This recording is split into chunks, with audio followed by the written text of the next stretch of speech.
السلام علیکم ورحمت الله وبرکاتہ. کله چې یو انسان یا حیوان مړ شي نو د دوی د هډوکو څخه څه شی جوړیږي؟ ساینس دغه څېړنه اوس وکړه، خو مګر الله تعالی 1400 کاله مخکې په قرآن کریم کې د دې په اړه فرمایلي دي.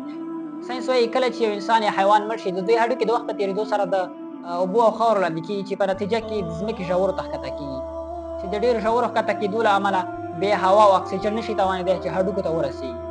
د اکسیجن او هوا د نه رسېدو له امله هډوکي خوسا کېږي او رستېږي، چې بیا په وخت په تېرېدو سره یو ډول خاص منرالونه غذایي مواد هډوکو ته انتقالېږي ننوځي، چې وخت په تېرېدو سره دا غذایي مواد او منرالونه چې دي دغه هډوکي په مکمل ډول وپوښي، چې د دغې پروسې په پای کې هډوکي په تیږه باندې بدل شي، چې تاسو په دې ویډیو کې لیدلی شئ.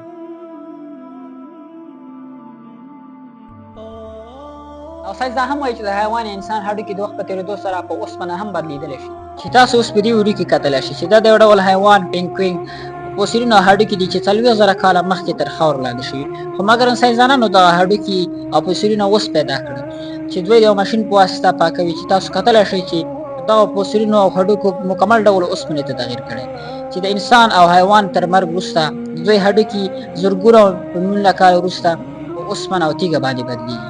اوس تاسو لیدلی شئ چې دغه هډوکو په مکمل ډول اوسپنې ته تغیر کړی.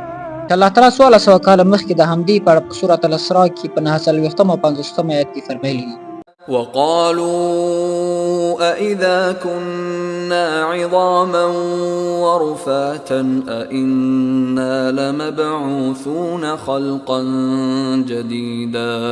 وایي کله چې موږ یو موټی هډوکي او خاورې شو نو آیا موږ بیا له سره نوي ژوندي راپاڅول شو؟